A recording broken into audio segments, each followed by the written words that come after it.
Start. Okay. All right, we're live. Okay, so first question for this group discussion is, what grade would you give the founders of Rent the Runway for their work in starting Rent the Runway? Personally, I would give them a pretty good grade, especially where it seems as though both of them don't have a lot of work experience, but they do have their MBAs. I figured I'd probably give them like an A minus or something like that. Yeah, I would give them a good grade as well. So, let's see. Yeah, I'd also give them, for their work in starting it, Yeah, probably a little lower, like a B. good solid B. Yeah. And there were some things that I thought they did really well, and some things I thought maybe they should have improved on before they went live. So what were the things you think they should, or that they did well? Well, the things that I thought they did well is, first, since they didn't know anything about the fashion business, they went and talked with specialists that did. So the first one they talked to was, let's see, they went and talked with Diane von Furstenberg, or however you say her name. But she was intrigued with what they were proposing, but she didn't really want to participate yet. And then when they got a business plan together and we presented it to her, she still was intrigued, but she wasn't going to commit to what they had unless other designers would. So then they started meeting with other designers, and they started listening to what they were saying, to their objections. And then, so they started getting closer and closer to what designers were interested in, and finding that, instead of their original plan of making low cost, designer things available for people who would use them anyway, like people more in their late 30s and 40s, and instead make these things available to those that are in their 20s and maybe early 30s who can't afford them, by making it less expensive. So I thought, and so that way the designers could get these younger women, to be committed to their brand. They could, and at a younger age, and then when they're older and ready to start purchasing, they're already liking that brand and continuing using it. So I thought they did a good job of listening to the designers. Well, and one thing too along those lines is how they started out wasn't necessarily the best, because they're like, hey, this is our idea, what do you think?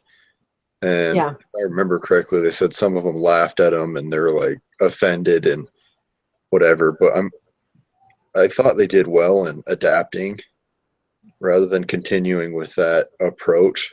They changed to, hey, what do you think about this idea? What are your main concerns with the way the fashion industry is being run and all those things? And then they effectively took those suggestions and then tweaked the way that they planned on doing their business to conform better with those.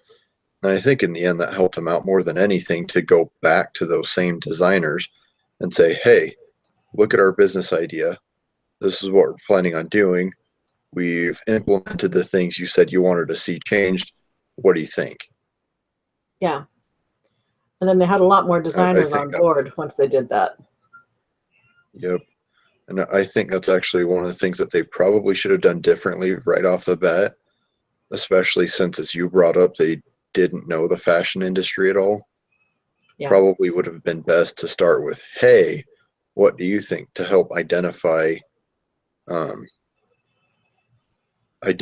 opportunity they were looking for within the scope of what they were wanting to accomplish. What are some things you think they could have done better? Well, I think they could have done better with their technology in the beginning, because that's just kind of a disaster. How they had absolutely no IT. Yeah. Well, they didn't know anything about fashion. Well, they didn't know anything about IT either. And so they needed to hire someone that knew about IT, but was also willing to listen to their ideas. Because the first person they hired, although he was extremely experienced and did a good job, he didn't do a good job for them. And because he thought his ideas were perfect, he wasn't going to change them. Hmm. I totally agree with that. I mean, that would have helped if they would have had the proper IT equipment or software. That could have helped them a lot with inventory selection, and all those things. From the feeling I got when they said they started tracking inventory and which dresses were being rented out more often, I wouldn't doubt they probably did that by hand rather than having some sort of barcode scanning technology to say, all right, well, this dress, or these dresses were checked out this many times in this time frame. And I mean, later on they identified that problem and then corrected it so they could better select their inventory of dresses. But I definitely think that was something they could have done better at the beginning. Yeah. Yeah, they had logistics problems too, because they said they did a lot of their, pulling dresses and packing them, and they did all that by hand because they didn't have a good, logistics. Yep. So those things would have helped. Also, let's see. I think understanding, like they launched at a pretty bad time, I would say, for starting, just because of the fact that they started toward the end of the year when there's all the holidays, all the holiday parties, and especially where I believe they're located in New York City, wasn't it? Yes. I mean that there's a lot of people that have a lot of money in that area because they work in the um, financial securities industry and stuff, and so they'd probably want to or feel compelled to rent a dress like this for those year-end parties and stuff. And so there's one point in December, the waiting list for dresses reached 50,000. Yeah. So I think they picked a pretty bad launch date. Um, I mean, they did well enough as it was, trying to collect as much information as they could without any experience in the industry. But at the same time, I think their launch date was pretty bad. And then later on that sentence it says, but by mid-January, as dress inventory grew to 1,000 units and holiday demand subsided, the team had reduced the list to 5,000 names and a 1 week wait. So they significantly reduced it, but it was a lot of it had to do with the holiday demand. Yeah, that did bring it back. That was just insane to have 50,000 on a waiting list. They only had 800 dresses when they started. Mm-hmm. And And there's at one point after they had mentioned that where they said their dress inventory grew, but it didn't specify until I think the closest part was shortly thereafter. They said they uh, decided they needed to boost dress inventory to 5,000 by April. yeah, they did. But But yeah, so that'll take some money. so, do you believe that the order in which they took specific actions would matter? Yeah, I do think it matters because Agreed. since they didn't have their technology in place, was it just 2 months before they were going to open? They were still searching for an IT person, Yeah, to create the website. right? And they still didn't have a chief technology officer, which they said they desperately needed because they didn't know anything about it. They needed somebody who could hire the right people, who knew how to do the work. Hmm. Well, and then Um, too, bringing that up, that also poses another problem. Well, it brings up another problem that they had, and the fact that they hired that company from Canada but never checked up on it until, hey, we're about 2 months out. What have you guys done? Oh, we yeah, picked our nose. yeah, that was the problem because they didn't know anything about it. And so they just figured that the company would do the work, and they didn't. Yep. Which I believe is one reason why they teach us always be on top of everything. Make sure things Mm-hmm. are getting done. Yeah, my husband preaches that to our son, and Kevin gets mad. So just gets mad. Will say, no, you need to call and make sure. Uh-huh. I've learned that the hard way, sadly. Yeah.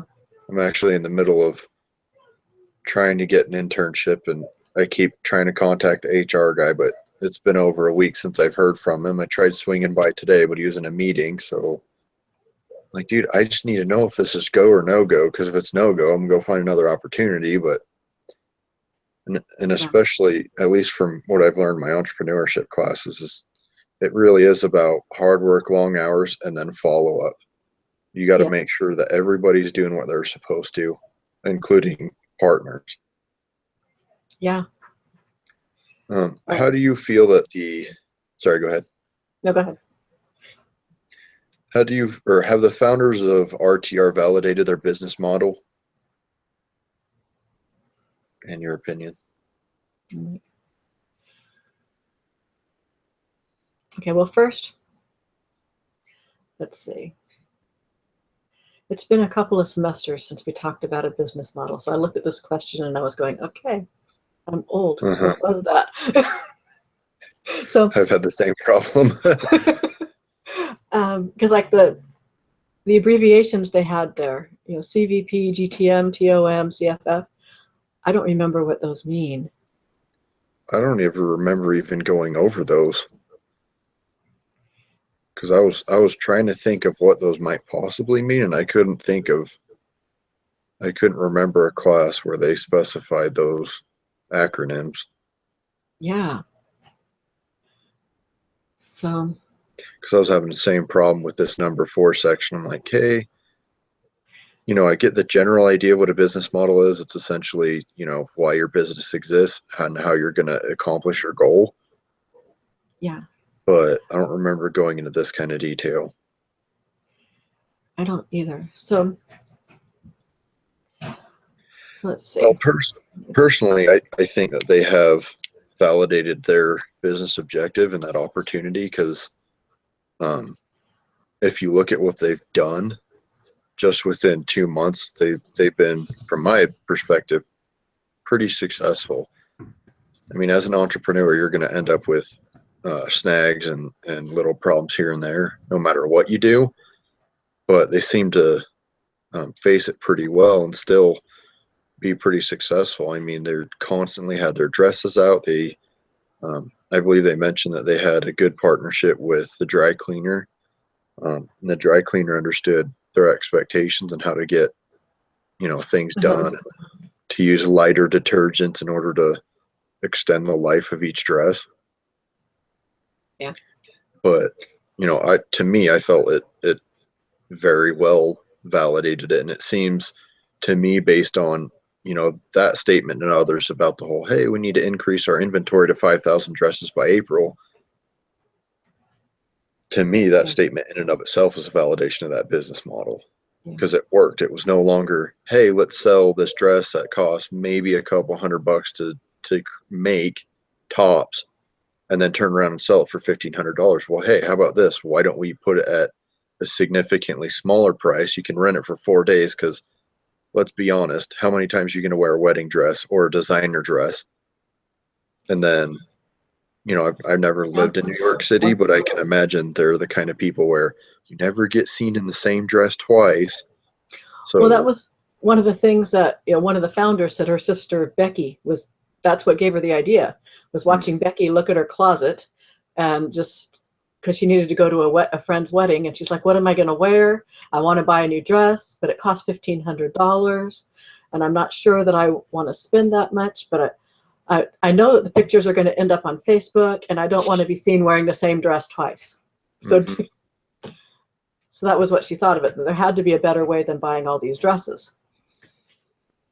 So anyway, I looked up business model. So Investopedia says it's the way in which a company generates revenue and makes a profit from company operations.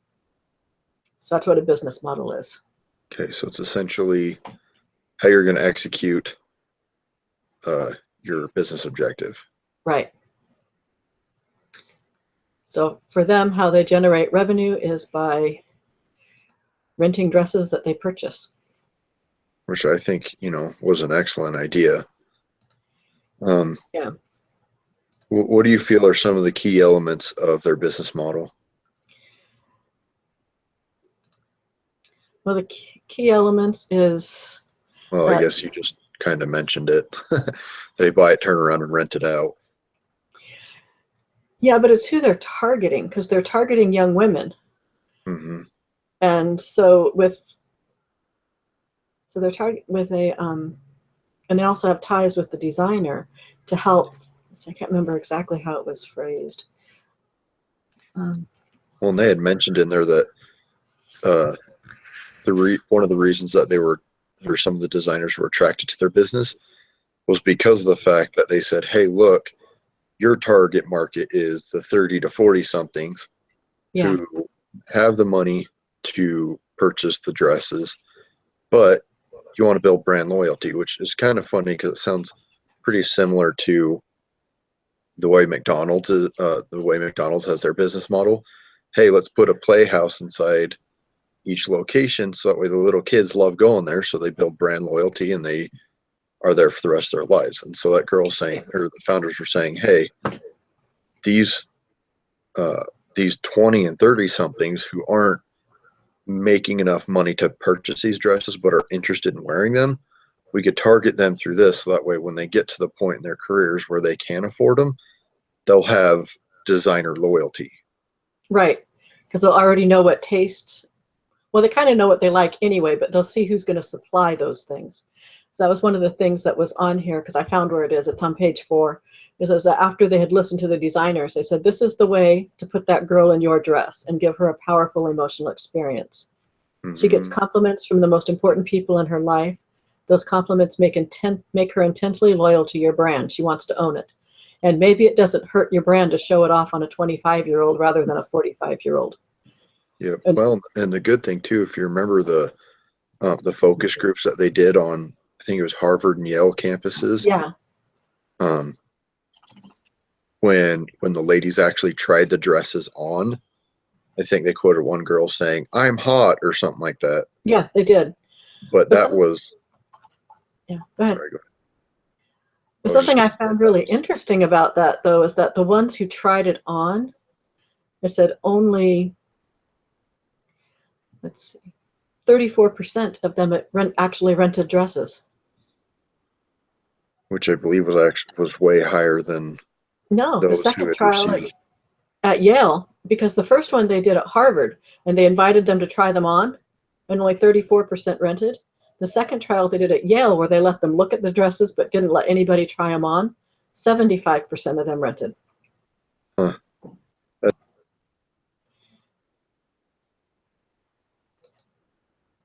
when they're testing out the validity of online. Yeah, because online you can't try them on. You can Mhm. look at them, but you can't try them on. So I thought Oh, that was a sorry. It good was test. uh, okay. They sent 1,000 women. Oh, email PDF files with pictures of the dresses, and during that trial, 5% of women rented it or Yeah, rented dresses. which isn't very much. So that's so I guess being able to see and feel it kind of helped for renting that stuff. Well, the nice thing too is that's where word of mouth comes in, and a really nice dress like that Hmm. would be um, a lot easier to sell by word of mouth because the individual's wearing it. And I believe they even brought it up in the case study where they said that um, some of these ladies, despite what they thought would happen, were not shy saying or telling other people that they had actually rented the dress rather than buying it. Right. Well, like on the one of the things on the business model, the stores, a lot of stores, the ones that sell the dresses, because a lot of young people and maybe older ones, they return them. They buy them, they use them for the one event and return them because it says return rates in department stores for designer dresses are often over 50%. So it's almost like they're trying to rent it anyway. Hmm. And then they get them back, damaged because they have, deodorant stains or whatever's on them and they just return them. So with renting it through their website, they have that exclusive agreement with the high-end dry cleaner that makes them last longer, and you're only paying for just a little bit for the use anyway. Mm-hmm. All right. How many times does a dress need to be rented in order to break even?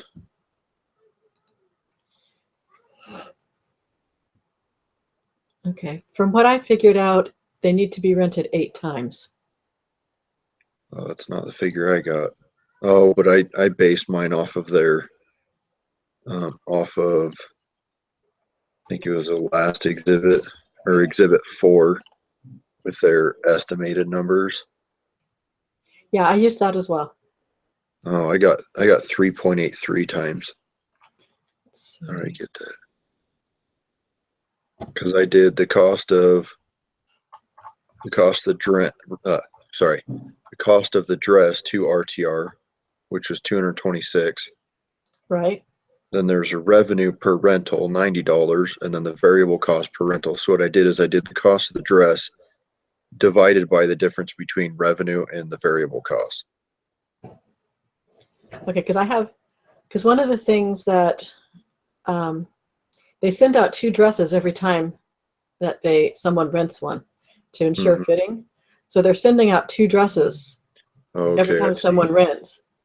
So yeah, there was another video or something that was sent out, so that helped on this. So with having 2 dresses per rental and the cost per dress being $226, so it's the effective cost per dress is $452. Well, but the second dress came out free though. Yeah, but they still, Rent the Runway still has to purchase the dress if they're sending out 2 to the customer. Yeah, yeah, that would make sense. So so even though if it's $226 per dress, they're sending out 2, it's costing them $452. Yeah, so it's So, double the. right. And so like you said, the revenue is $90, and then the variable cost is $39. So you've got your contribution margin is $59. So you take your effective cost, what it costs them, divided by your contribution margin. And I actually have 7.66, but you can't rent a dress 0.6 times. So 7 wouldn't be enough. So it has to go 8 times. Yeah, I didn't factor in that they sent the second dress free and the cost of that dress. Yeah. Um, so this next question I tried to figure out because it was pertinent to some of the write-up I was doing, but I couldn't figure it out, or I couldn't find any information on it. But it says, how many times has an average dress been rented during the first 2 months? And I must have missed it or something. I was working on that. Let's see. Because one of the things it said in there is that they had so the average order cycle is 8 days. There was something in there that said we were supposed to use that as an estimate.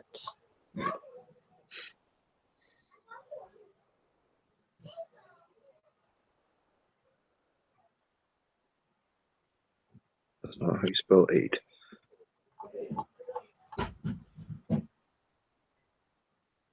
I don't remember where I saw that now. Let's see. For premium members, could rent a dress for 8 days. No, rental cycle, not how long they have it. So it's like the average order cycle, I should say. So I don't remember where I found that now.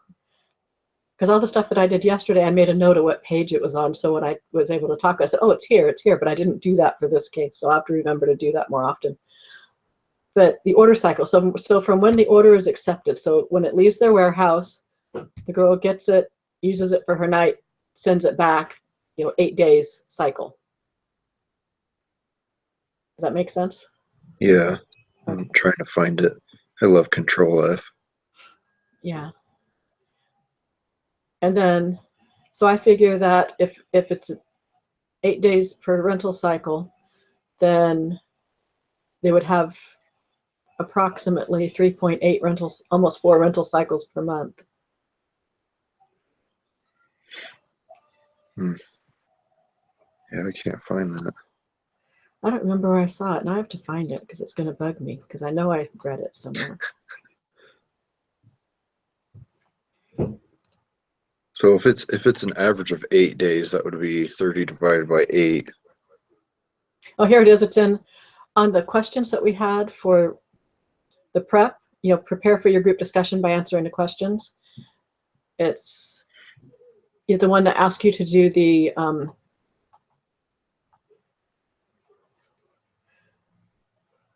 that asks you to do the timeline on question 1. It's on question 2.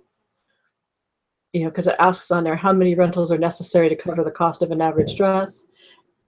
And it says, in your calculations, use the data from Exhibit 4, which we did. It says, assume the average order cycle from picking through restocking lasts 8 days. Oh, okay. So that's where I got it. So I got out of 2 months, it would be, oh wait, that's 30 days is 1 month. Yeah. It'd be about 7.5 times. Yeah, approximately.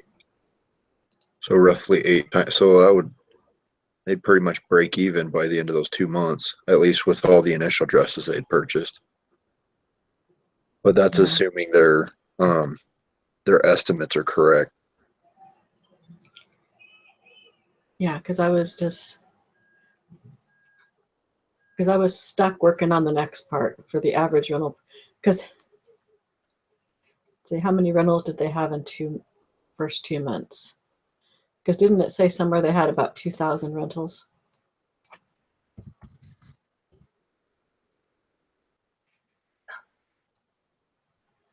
So that probably means that.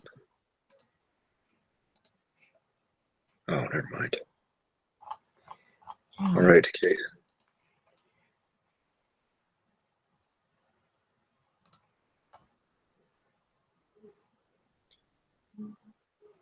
All right, what do these results imply about the viability of the business? Which I think one problem too is how long does the average dress last? But I don't know if they would have had that information by that point after the first 2 months. Yeah, because they did talk about how with the cleaning that it made it last longer. Yeah, because they used like softer detergents. Right.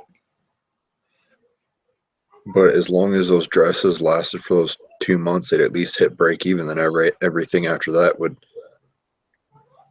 be awesome. Yeah. I would say as long as the dresses are still lasting, that's pretty viable. Yeah, because it says they use the high-end dry cleaner with the gentle chemicals to reduce wear and tear on dresses.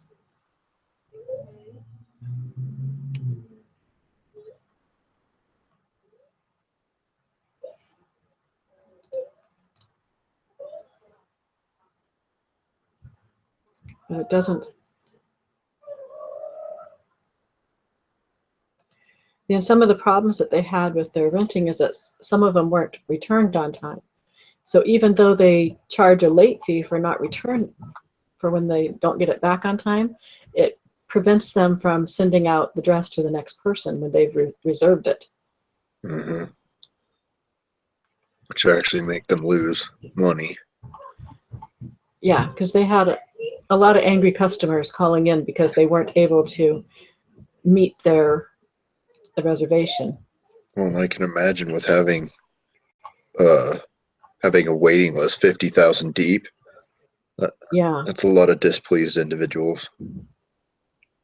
Especially because I wouldn't doubt a lot of those, a good portion of those would be cancellations because, hey, well, the party's already come. Excuse me, party's already come and gone. Yeah. And then they wouldn't need it anymore. And they might have to the following year probably not really try to rebrand themselves. Well, actually, no, they would have to rebrand themselves. Hey, we've improved significantly. You're not going to be 50,000 deep. Well, so one of the things that they did improve on, because I was because they talked about how they modeled their reservation system like an, let's say, like an airline system, I think it said. Was that it?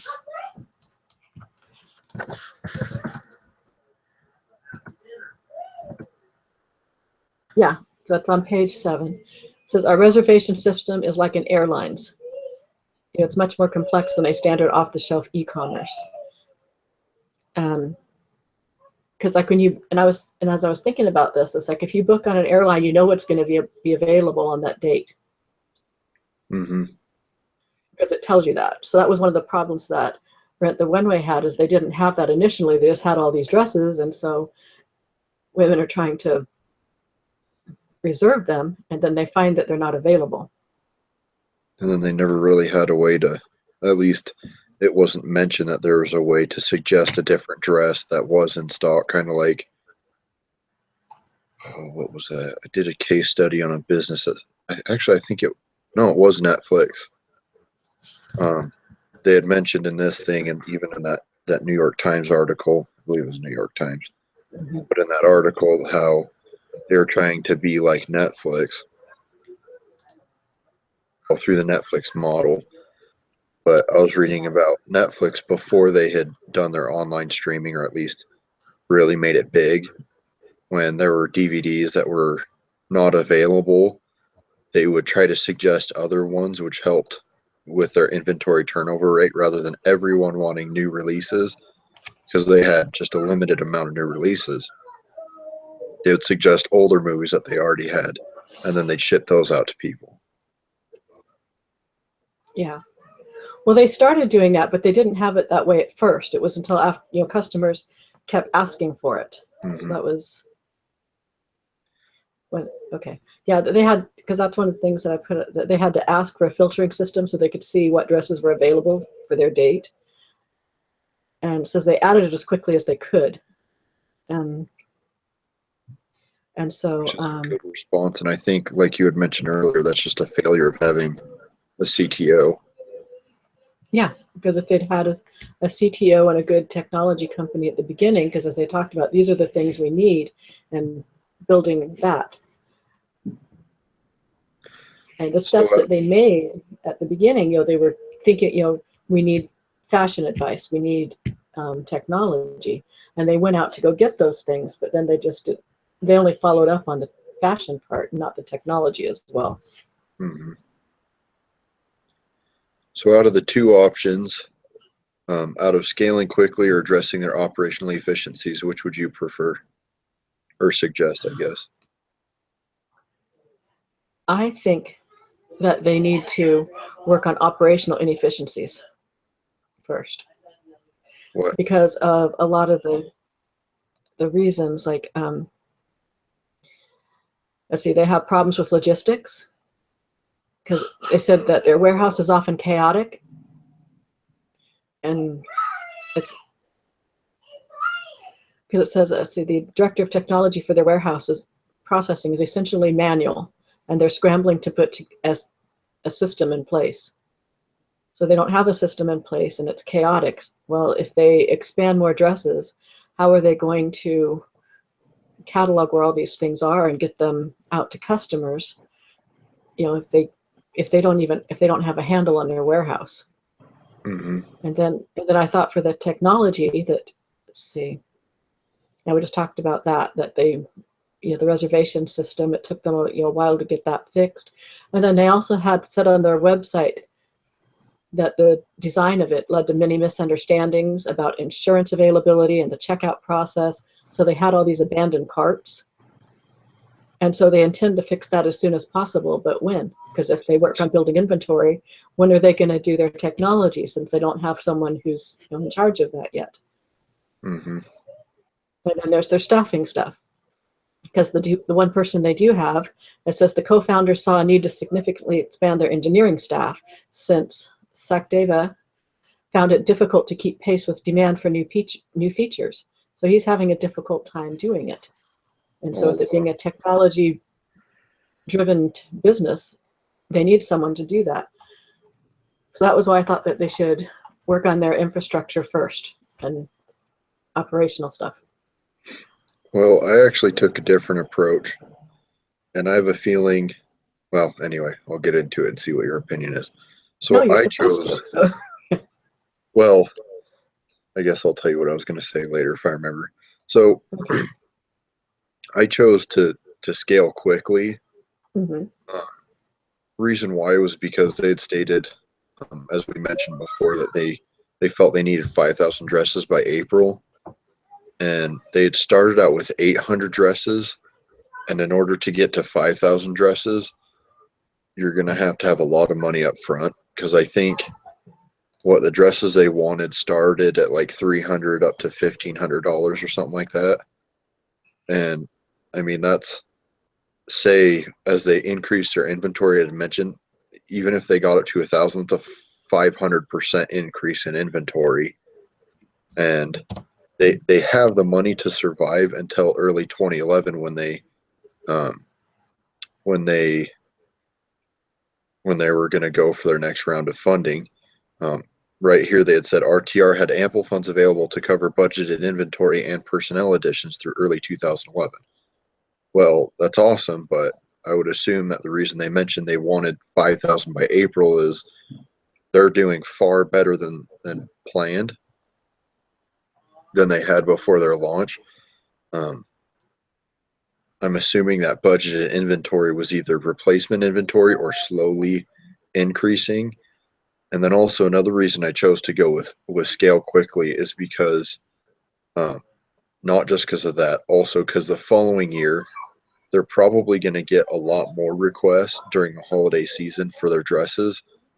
Um, so they would need to have a lot more dresses than they currently do, and you don't want to go through two part holiday party seasons with having 5,000 or sorry 50,000 plus waiting list, and I wouldn't doubt it'd be far greater than that due to the fact that they probably all of their success so far and then the word of mouth, and everybody's probably thinking, hey, next year I could do that same thing instead of X, Y, or Z. And then also I looked at the timeline of it all. So this was I think this ended January 2010. Yeah, January 2010. And then their next round of funding wouldn't be until, or let's see, the co-founders had originally projected that their 1.75 million seed round would last until spring of 2011. Now, the way I viewed this is they could scale quickly, increase their inventory, still increase their personnel because that seed funding already covered personnel additions, so they could add more IT people. But if they were to scale faster, the way I would see that is that gives them a year and a few months to not just scale more quickly and to grow their business, but to also work and improve on operational efficiencies. Because even if they worked on operational efficiencies, then they're going to be severely short on inventory for the next. Sorry, my dog just came running and soaking wet. Mhm. Anyway, but they'll be severely under. Well, they'd have a huge. Oh man, my brain's not. They wouldn't have enough inventory, Yeah. and that would, at least to me, that would probably kill their company pretty quickly because then their reputation would go from, hey, this is an awesome idea, to they never have the dress I want. They're constantly on back order, da da da, whatever. And so that's going to lose a lot of people despite the word of mouth advertising and people experiencing the dresses in person. Um, and Yeah. oh, they also, another reason I stated that they should do that is because um, in November, their website had about 60,000 members. And then I believe it was by the end of December, they had over 150,000 members. Now, of course, not every single one of those members are ordering dresses, but that's a lot more members. And then after the holiday season, that number is going to keep increasing. So their Yeah. popularity is going to keep increasing. They don't have the money for the 5,000 dresses by April, at least I would assume so, based on some of the opinions that I read throughout there of the founders saying, hey, this is way better than anything. But I don't know. That was kind of my perspective because with a year and a few months, you can scale and work on operational efficiencies. And with that extra funding, you could probably afford to go out and get an inventory management system, kind of like Walmart has, or Amazon, something like that, to help them have better operational efficiency. So it's kind of like a 2-for-1 deal, at least Yeah. from my perspective when I read through this. But that was my perspective and why. I think those are really good points. Like you said, if they have two holiday seasons where they have too many that can't get addressed, it'll be hard for them to want to come back. It's like, why bother? I can't get the dress anyway. Hmm. And some of the members, like they have the 150,000, you have to sign up to be a member, or at least at the time, you had to sign up to be a member to see the dresses. Like, I remember where I Yeah, saw it. the idea And I got is it was kind of the way Gmail had started, where you had to be sent an invitation by someone that was already a member, or you had to have your name put on a waiting list for them to add you as a member after however long it was. yeah, So so yeah, so with that many members, you know that there's a lot more on the rise. yeah, so they had.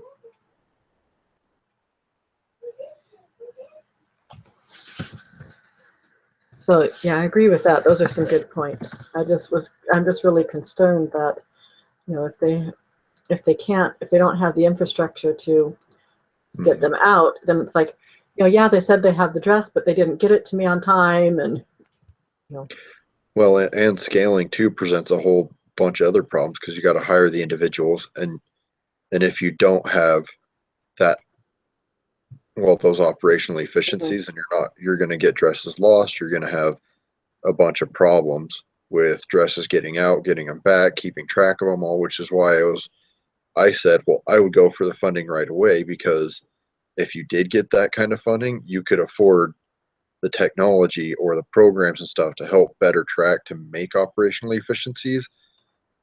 But that was just, I don't know, that was my perspective because I mean, a year and a few months of just focusing on operational efficiencies and not increasing your technological abilities and things like that would present a whole bunch of other problems too. So I don't know. To me, this case study isn't necessarily a cut and dry. Should you work on just this or just that? Because from my perspective, you can work on both at the same time. Yeah, if you have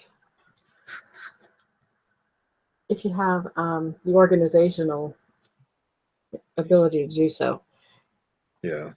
because you need to be able to delegate and then also to follow up. So if the two Jennifers become better at following up, then that would be a big help to them. Which would go along with the operational efficiencies, Yeah. make themselves uh, better leaders. Mm-hmm.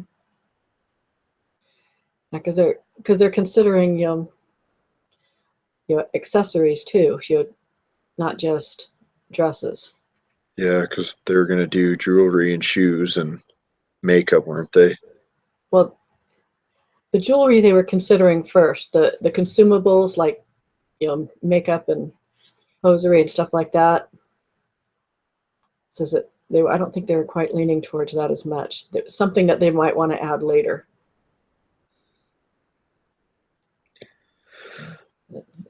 All right. I don't know. I guess I just don't understand fashion because I don't do that stuff. So I don't either. I'm a guy. Well, yeah, it's understandable for you, but My wife does Mary Kay. She sells Mary Kay, and she's like, "Okay, no, I have no idea what you're talking about." mhm. Can you go grab my blush? I'm like, is that the one in the stick that goes on your lips? No, that's lipstick. Dumb. Mhm. All right. So I guess we'll move on to the summary then. Okay. So we felt that, well, okay, ready, summary, begin. We Okay. felt that the founders did a pretty good job on starting it off. We gave them pretty high scores or grades, I guess. Um, there were some things that they did pretty well, like making sure they understood the fashion industry after learning a couple of hard lessons, speaking with designers. They could have done a lot better on follow up. We felt their business model did pretty well, and it actually did validate itself as they had a whole awful lot of success and a whole awful lot of growth in just a 2 month period. They got to the point where they were overwhelmed with over 50,000 orders in queue. We came to the conclusion that in order for a dress to be or to break even, it'd have to be rented out 8 times because the fact that they send 2 dresses out just to make sure that they got the sizing right. I felt that this actually worked out pretty well because within that 2 month period, the dress would hit that break even point. As long as the dresses were still going, beyond that point would just be profit. We kind of didn't come to an agreement on to which position was correct because either way seems pretty good, especially to work on operational efficiencies that would help their business become better, and they would work toward improving their staff and improving their operations, getting the dresses out, getting them dry cleaned, making sure everything's kept track well. On the other hand, they could scale quickly and they could potentially afford specific programs that could track all that information for them to help make it more, to make their operations more efficient, and also to better handle the upcoming holiday party season. So we kind of both felt that we had a strong case for either one. This case is kind of difficult to have a super strong stance on either side because it could go either way, and as we all know, the future is not predictable. Do you have anything to add that you'd like to add? I think you summed it up pretty well. I guess All right. the last thing we need to do, it says we need to vote. Should they scale quickly or address operational efficiencies? I think we kind of just have a split vote on that, but you did kind of make me think more about your way might be better. All right. Well, and that's also assuming that they can get that technology, and afford things and more staff that can, maybe even more experienced staff. But like I said, it's kind of a difficult area. Mm-hmm. All right. Well, I appreciate you meeting tonight, and I guess we're probably not partners for next week, but I appreciate you and your willingness to act so quickly last week. I appreciate it too. I thank you, and I appreciate a lot of your insights. But good luck in the rest of your class. Yeah, good luck for the rest of the semester, and good luck in the rest until you get done with your degree. Thank you. You too. All right, good night. Good night.